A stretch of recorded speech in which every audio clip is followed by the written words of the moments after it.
Hello everyone, welcome to Anushruti art zone. ನೀವು ಈ ರೀತಿ ಏನೇನಾದರೂ ಬಸಿಯೋದಕ್ಕೆ ಜಾಲರಿ ಉಪಯೋಗಿಸ್ತೀರಿ ಅಲ್ವಾ? ಪಾತ್ರೆ ಸ್ವಲ್ಪ ದೊಡ್ಡದಾಗಿತ್ತು ಅಂದರೆ ಜಾಲರಿ ಅದರಲ್ಲಿ ನಿಲ್ಲೋದೇ ಇಲ್ಲ. ಹೀಗೆ ನಾವು ಹಾಕ್ತಿದ್ದಂಗೆ ಅದು ಜಾರಿ ಪಾತ್ರೆ ಒಳಗಡೆ ಬಿದ್ದುಬಿಡುತ್ತೆ ಅಲ್ವಾ? ಅದಕ್ಕೆ ನಾನಿವತ್ತು ಒಂದು ಸೂಪರ್ ಐಡಿಯಾ ತಿಳಿಸ್ತಾ ಇದ್ದೀನಿ. ನೋಡಿ ವಿಡಿಯೋದಲ್ಲಿ ನೋಡ್ತಾ ಇದ್ದೀರಲ್ವಾ, ಆ ರೀತಿ ಒಂದು ಸ್ಪೂನನ್ನು ಇದಕ್ಕೆ ಸಿಗಿಸ್ಬಿಟ್ಟು ಪಾತ್ರೆಗೆ ನೀವು ಈ ತರಹ ಇಟ್ಟುಬಿಟ್ರೆ ಇದರಲ್ಲಿ ನೀವು ಏನನ್ನೇ ಬಸಿಯೋದಕ್ಕೆ ಹಾಕಿದ್ರೂ ಜಾಲರಿ ಜಾರ್ಬಿಟ್ಟು ಪಾತ್ರೆ ಒಳಗಡೆ ಬೀಳೋದಿಲ್ಲ. ನೋಡಿ, ಕೈಯಲ್ಲಿ ನೀವು ಒಂದು ಕಡೆ ಇಟ್ಕೊಳ್ಳಿಲ್ಲ ಅಂದ್ರೂ ಪರವಾಗಿಲ್ಲ, ಜಾಲರಿ ಕರೆಕ್ಟಾಗಿ ಪಾತ್ರೆಗೆ ಫಿಕ್ಸ್ ಆಗಿಬಿಟ್ಟಿರುತ್ತೆ. ಕೆಲವೊಮ್ಮೆ ಒಂದೇ ಕೈನಲ್ಲಿ ಪಾತ್ರೆನ ಹಿಡ್ಕೊಂಡ್ಬಿಟ್ಟು ನೀರನ್ನು ಬಸಿಯೋದಕ್ಕೆ ಆಗೋದಿಲ್ಲ ಅಲ್ವಾ? ಆವಾಗ ಈ ಐಡಿಯಾ ತುಂಬಾ ಉಪಯೋಗಕ್ಕೆ ಬರುತ್ತೆ. ಕೇವಲ ಒಂದು ಸ್ಪೂನ್ ನಮಗೆ ಇಲ್ಲಿ ಎಷ್ಟೊಂದು ಸಹಾಯ ಮಾಡ್ತು ಅಲ್ವಾ? ನೆಕ್ಸ್ಟ್ ಟೈಮ್ ನೀವು ಈ ಐಡಿಯಾನ ಟ್ರೈ ಮಾಡಿ ನೋಡಿ. ಸಾಮಾನ್ಯವಾಗಿ ಅಡುಗೆಗಳಿಗೆ ಬೆಳ್ಳುಳ್ಳಿ ಜಜ್ಜಿ ಹಾಕ್ತೀವಿ ಅಥವಾ ಈ ರೀತಿಯಾಗಿ ತುರಿದ್ಬಿಟ್ಟು ಹಾಕ್ತೀವಿ ಅಲ್ವಾ? ಈ ತರಹ ಚಿಕ್ಕದಾದ ತುರಿಮಣಿ ಇಲ್ಲದೆ ಇರುವಾಗ ಅಥವಾ ತಕ್ಷಣಕ್ಕೆ ಇದು ಕೈಗೆ ಸಿಗದೇ ಇರುವಾಗ ನೀವು ಇನ್ನೊಂದು ಐಡಿಯಾನ ಫಾಲೋ ಮಾಡಬಹುದು. ನೋಡಿ, ಈ ರೀತಿ ಜಾಲರಿ ಸೌಟು ಇರುತ್ತಲ್ವಾ, ಚಿಕ್ಕದಾದ ಜಾಲರಿ, ಅದರಲ್ಲಿ ನೀವು ಬೆಳ್ಳುಳ್ಳಿಯನ್ನು ಹೀಗೆ ನೀವು ಪ್ರೆಸ್ ಮಾಡ್ತಾ ಹೋದರೆ ಇದು ನಾವು ಹೇಗೆ ಸಣ್ಣ ತುರಿಮಣಿಯಲ್ಲಿ ತುರಿದಾಗ ಬೆಳ್ಳುಳ್ಳಿ ಬರುತ್ತಲ್ವ ಅದೇ ರೀತಿಯಾಗಿ ಬರುತ್ತೆ. ನೋಡಿ, ಇಲ್ಲಿ ನಿಮಗೆ ವಿಡಿಯೋನಲ್ಲಿ ಗೊತ್ತಾಗ್ತಾ ಇದೆ ಅನ್ಕೋತೀನಿ ಎಷ್ಟು ಚೆನ್ನಾಗಿ ಇದು ನಾವು ತುರಿದ ಹಾಗೇ ಆಗಿದೆ. ಕೆಲವೊಂದು ಸಲ ತುರಿಮಣಿಗಳನ್ನು ಎಲ್ಲೋ ಇಟ್ಟಿರ್ತೀವಿ ಅಥವಾ ತೊಳೆಯೋದಕ್ಕೆ ಇರುತ್ತೆ, ಆದರೆ ಅಡುಗೆ ಮಾಡುವಾಗ ತಕ್ಷಣಕ್ಕೆ ಈ ರೀತಿಯಾಗಿ ನೀವು ತುರಿದು ಅಡುಗೆಗೆ ಬಳಸಬಹುದು. ಇದೊಂಥರ ಎಮರ್ಜೆನ್ಸಿ ಐಡಿಯಾ ಅಂತ ಹೇಳಬಹುದು ಅಲ್ವಾ? ಇನ್ನು ನೋಡಿ, ಅಡುಗೆ ಮನೆಯಲ್ಲಿ ಈ ತರಹ ಚಿಕ್ಕದಾದ ಒಂದು ನ್ಯಾಪ್ಕಿನ್ ನಮಗೆ ಬೇಕಾಗತ್ತೆ. ಅಡುಗೆ ಮಾಡುವಾಗ ಪದೇ ಪದೇ ಕೈ ತೊಳಿತಾ ಇರ್ತೀವಿ. ಆಗ ಕೈಯನ್ನು ನಾವು ಹಾಕ್ಕೊಂಡಿರೋ ನೈಟಿಗೋ ಸೀರೆಗೋ ಒರೆಸ್ಕೊಳೋದ್ರ ಬದಲಿಗೆ ಈ ರೀತಿ ಒಂದು ಚಿಕ್ಕ ನ್ಯಾಪ್ಕಿನ್ ಇಟ್ಕೊಂಡ್ಬಿಟ್ರೆ ತುಂಬಾ ಚೆನ್ನಾಗಿರುತ್ತೆ ಅಲ್ವಾ? ಆದರೆ ಇದನ್ನು ಎಲ್ಲಿ ಇಟ್ಕೊಳ್ಳೋದು, ಯಾವ ರೀತಿ ಇಟ್ಕೊಳ್ಳೋದು, ಅದಕ್ಕೊಂದು ಸಿಂಪಲ್ ಐಡಿಯಾ ನೋಡಿ. ನ್ಯಾಪ್ಕಿನ್ನಿನ ಒಂದು ತುದಿಗೆ ನೀವು ಈ ರೀತಿ ಜೋಡಿಸ್ಕೊಂಡ್ಬಿಟ್ಟು ಇಲ್ಲಿಗೆ ಒಂದು ಚಿಕ್ಕದಾದ ರಬ್ಬರ್ ಬ್ಯಾಂಡನ್ನು ಹಾಕ್ಕೋಬೇಕು.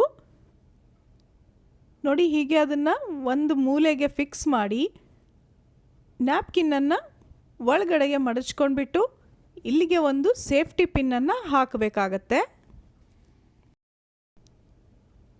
ಇಲ್ಲಿ ಸೇಫ್ಟಿ ಪಿನ್ ಬದಲಿಗೆ ನೀವು ಹೊಲಿಗೆ ಕೂಡ ಹಾಕಬಹುದು.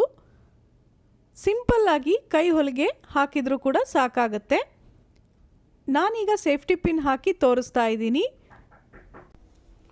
ಈಗ ನೋಡಿ, ಈ ರಬ್ಬರ್ನ ಸಹಾಯದಿಂದ ಈ ನ್ಯಾಪ್ಕಿನ್ನನ್ನು ನೀವು ಹೀಗೆ ನೇತು ಹಾಕಬಹುದು. ನೋಡಿ, ಹೀಗೆ ನೀವು ಸಿಂಕ್ ಹತ್ರನೇ ಹಾಕಿದರೆ ಕೈ ತೊಳ್ಕೊಂಡ ತಕ್ಷಣ ಇದರಲ್ಲಿ ಹೀಗೆ ಕೈ ಒರೆಸ್ಕೊಂಡು ಬಿಡಬಹುದು.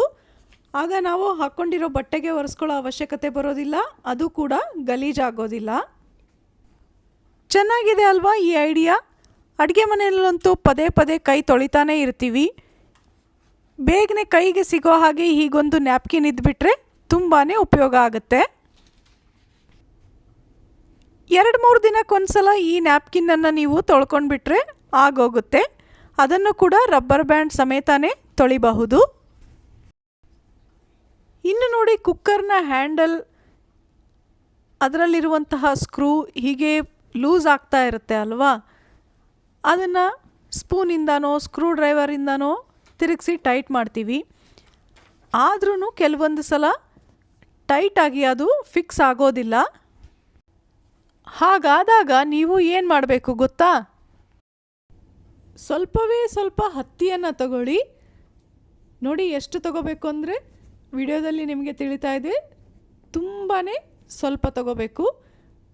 ಅದನ್ನು ಈ ರೀತಿ ಉದ್ದಕ್ಕೆ ಮಾಡ್ಕೊಂಡ್ಬಿಟ್ಟು ಈ ಸ್ಕ್ರೂ ಇರುತ್ತಲ್ವ ಅದ್ರ ನಡುವೆ ಅದನ್ನು ನೀವು ಸೇರಿಸ್ಕೋಬೇಕಾಗತ್ತೆ. ಒಂದು ಚಾಕು ಸಹಾಯದಿಂದ ಈಸಿಯಾಗಿ ಸೇರಿಸಬಹುದು. ಹೀಗೆ ಅದನ್ನು ನಡುವೆ ಸೇರಿಸಿದ ನಂತರ ಮೇಲಿಂದ ಸ್ಕ್ರೂವನ್ನು ಟೈಟ್ ಮಾಡ್ತಾ ಹೋಗಿ.